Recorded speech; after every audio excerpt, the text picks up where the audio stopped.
السلام علیکم ورحمۃ اللہ وبرکاتہ۔ اللہم صلی علی محمد وعلی آل محمد کما صلیت علی ابراہیم وعلی آل ابراہیم انک حمید مجید۔ اللہم بارک علی محمد وعلی آل محمد کما بارکت علی ابراہیم وعلی آل ابراہیم انک حمید مجید۔ لاتعداد درود و سلام، بے شمار درود و سلام میرے اور آپ کے پیارے تے سونے تے منمونے آقا حضرت محمد مصطفیٰ صلی اللہ علیہ وآلہ وسلم پر، آپ کی آل پر اور آپ کے اصحاب پر۔ عزیز دوستو، اس وقت پاکستان کا خوبصورت ترین سیاحتی مقام شمالی علاقہ جات میں جہاں دیگر مقامات ہیں، وہاں پر سکردو کو ایک خاص حیثیت حاصل ہے، اور سکردو جانے کا خواب تقریباً لگ بھگ سبھی سیاحوں کے دلوں میں ہوتا ہے، اور سبھی لوگ کہتے ہیں کہ ایک دن زندگی میں ایسا ضرور آئے گا کہ جب ہم سکردو دیکھیں گے۔ لیکن سکردو دیکھنے کے لیے بہت سے پاپڑ بیلنے پڑتے ہیں، اور بعض اوقات بہت ساری تنگیاں اور پریشانیاں سہنی پڑتی ہیں۔ اسی طرح اس وقت کے حالات ہیں کہ آج جب میں یہ ویڈیو بنا رہا ہوں تو 25 جولائی 2026، تو ایسے میں حالات ایسے ہیں کہ یہ جو ویڈیو آپ دیکھ رہے ہیں یہ آخری ویڈیو تھی ہمارے ایک سبسکرائبر کی، جو کہ استور اور دیوسائی کی خوبصورتی کو دیکھنے کے بعد جگلوٹ سکردو روڈ سے واپس آئے، اور اس وقت جگلوٹ سکردو روڈ انصر کیمپ کے پاس اور اسی طرح استور ویلی کی روڈ دونوں بند ہیں، اور یوں سکردو سے زمینی رابطہ کٹ کر رہ گیا ہے۔ تو جب زمینی راستہ کٹ کر رہا ہے تو پھر ایک ہی راستہ بچتا ہے، وہ ہے ایئرپورٹ کا، اور ایئرپورٹ پر بھی موسمی صورتحال کے باعث کئی دفعہ پروازیں بہت زیادہ لیٹ ہو جاتی ہیں۔ ایسے میں کئی سیاح ابھی تک محصور ہیں جو کہ اس وادی کی دلکشی کو تو دیکھ رہے ہیں لیکن اپنے پیاروں سے بہت زیادہ دور ہیں۔ لہذا سکردو آنے والے حضرات اس ویڈیو کو پورا دیکھیں کہ ہماری جو سبسکرائبر فیملی جس نے ہمیں یہ کہانی بھیجی ہے وہ شاید آخری فیملی تھی جو کہ یہاں سے خیریت سے واپس آ گئی تھی۔ جیسے ہی وہ ناران پہنچے تو پیچھے سے یہ فلڈ آ چکا تھا اور راستے بند ہو چکے تھے۔ کہانی کیا ہے؟ ایک آپ بیتی ہے جو کہ ہم آپ کے سامنے رکھنے لگے ہیں۔ وہ یوں ہے کہ کہتے ہیں کہ گلگت بلتستان کی ہوائیں انسان کو اپنی طرف کھینچتی ہیں، لیکن کوئی نہیں جانتا کب یہ پرسکون ہوائیں ایک بھیانک طوفان میں بدل جائیں۔ یہ کہانی ہماری پیاری سبسکرائبر فیملی کے جو آج سے ٹھیک ہفتہ قبل، جن کی پہلے بھی ویڈیو ہم لگا چکے ہیں، اپنی گاڑی میں سوار ہو کر زندگی کے چند یادگار لمحات سمیٹنے شمالی علاقہ جات کی طرف نکلی۔ فیملی میں بچے بھی تھے اور خود میاں بیوی بھی۔ سب کے چہروں پر ایک ہی جوش تھا کہ ہمیں سکردو دیکھنا ہے، ہمیں دیوسائی کی بلندیوں کو چھونا ہے۔ ان کا سفر اسلام آباد سے شروع ہوا اور مانسیرا سے ہوتا ہوا ناران کی خوبصورت وادی سے چلتا ہوا بابوسا ٹاپ کو کراس کرتا چلاس کے گرم اور تھکا دینے والے راستوں سے ہوتا ہوا استور کی طرف مڑا۔ استور کا راستہ بذات خود ایک سیر انگیز دنیا ہے۔ جیسے ان کی گاڑی استور کی حدود میں داخل ہوئی، پہاڑوں کی ٹھنڈی ہوا نے ان کا استقبال کیا۔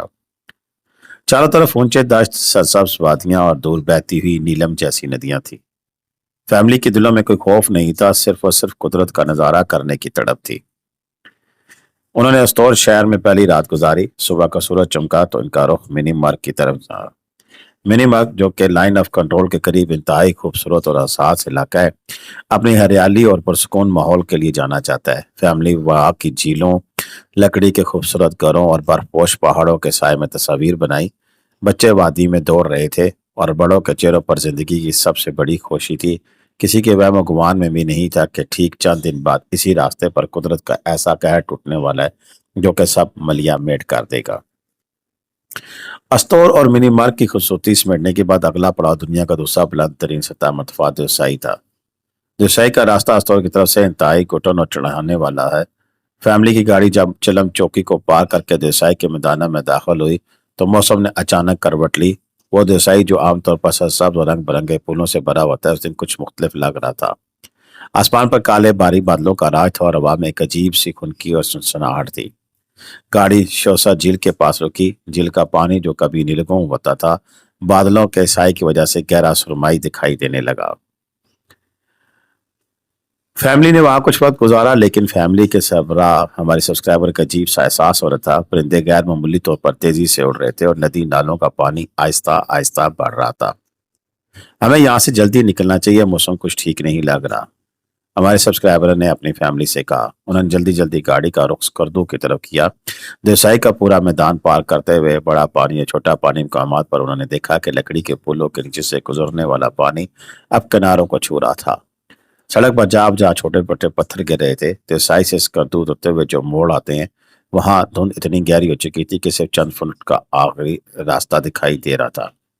خدا خدا کر کے وہ اسکردو شہر پہنچے۔ اسکردو شہر پہنچتے ہی انہوں نے سکھ کا سانس لیا۔ شنگریلا جھیل، اپرکچورا جھیل اور سفرنگا کولڈ ڈیزرٹ کی خوبصورتی نے ان کی تھکن کو مٹا دیا، لیکن یہ سکھ عارضی تھا کیونکہ قدرت نے ان کے صبر کا اصلی امتحان ابھی رکھا ہوا تھا۔ اسکردو میں 2 دن گزارنے کے بعد فیملی نے واپسی کا فیصلہ کیا۔ ان کے پاس 2 راستے تھے، یا تو وہ اسی راستے سے واپس چلے جاتے جہاں سے آئے تھے، یعنی دیوسائی اور رستور، اور پھر وہ اپنی نو تعمیر شدہ جگروڈ اسکردو روڈ کا انتخاب کرتے جو دریا سندھ کے ساتھ ساتھ گلگت کی طرف جاتی ہے۔ انہوں نے جگلوڈ اسکردو روڈ کا انتخاب کیا اور یہی انتخاب ان کی زندگی کا سب سے بڑا درست فیصلہ ثابت ہونے والا تھا۔ جب وہ اسکردو سے روانہ ہوئے تو ہلکی ہلکی بوندا باندی شروع ہو چکی تھی۔ جگلوڈ اسکردو روڈ پر اپنی چٹانوں اور خطرناک موڑوں کی وجہ سے جانی جاتی ہے۔ ایک طرف فلک بوس ننگے اور کٹے ہوئے پہاڑ ہیں اور دوسری طرف گہرائی میں بکھرا ہوا دریائے سندھ۔ جیسی گاڑی شنگھوز اور ستک کے علاقوں کے قریب پہنچی، اچانک زوردار دھماکے کی آواز آئی۔ فیملی کے سب لوگ سہم گئے۔ یہ کوئی بم دھماکہ نہیں تھا بلکہ پہاڑ کے اوپر سے ایک بہت بڑا پتھر لینڈ سلائڈ سے نیچے گرا تھا۔ ڈرائیور نے پھرتی سے بریک لگائی۔ پتھر گاڑی سے محض چند میٹر کے فاصلے پر سڑک کو پھاڑتا ہوا نیچے دریائے سندھ میں جا گرا۔ ہوا میں مٹی اور بارود جیسی بو پھیل چکی تھی۔ ہر طرف سے پانی کے چھوٹے چھوٹے چشمے اب بڑے نالوں کی شکل اختیار کر چکے تھے اور پہاڑوں سے کیچڑ اور پتھر سڑک پر بہہ کر آ رہے تھے۔ گاڑی کی رفتار بڑھاؤ، یہاں ہمیں رکنا نہیں ہے، اگر رک کے تو اوپر سے پورا پہاڑ نیچے آ جائے گا، سبسکرائبر نے چیخ کر ڈرائیور سے کہا۔ بچے رونا شروع ہو چکے تھے اور خواتین عطر کرسی اور درود شریف کا ورد کر رہی تھی۔ گاڑی کیچڑ اور ملبے کے اوپر سے چلتی ہوئی آگے بڑھ رہی تھی۔ شنگھوز کا وہ مقام جہاں اپنی سوزشٹانوں کا مشہور تھا ایک ڈراونا خواب بن چکا تھا اور عنصر برج کے پاس یہ وقوع ہو چکا تھا۔ گاڑی کراس کر چکی تھی اور گاڑی آگے کی طرف چل پڑی تھی۔ پیچھے کیا ہوا ہمیں کچھ معلوم نہیں تھا، وہ تو بعد میں آ کے پتہ چلا کہ ہمارے گزرنے کے کچھ ہی لمحے کے بعد عنصر کیمپ کا جو برج ہے وہ صفحہ ہستی سے مٹ چکا تھا۔ فوراً ہم نے جہاں ہم نزدیک ترین مقام تھا پہنچے، شکرانے کے نفل ادا کیے اور ہمیں یہ جب انفارمیشن ملی کہ اب اسکردو کا راستہ زمین سے منقطع ہو چکا ہے تو خوف سے یقین کریں کہ ہماری جو حالت تھی وہ بیان نہیں کی جا سکتی ہے۔ بچے رونا شروع ہو چکے تھے، خواتین کرسی اور درود شریف کا ورد کر رہی تھی۔ برکیف یہ ایک ایسا ہی لگ رہا تھا کہ جیسے کوئی خواب دیکھا ہے اور اگلے ہی لمحے ہم چلاس پہنچ چکے تھے۔ چلاس پہنچنے تک کا جو سفر ہے، میں نے ایک لمحے کی بات کی ہے، یہی سمجھ لیں کہ کئی دہائیوں پر مشتمل تھا۔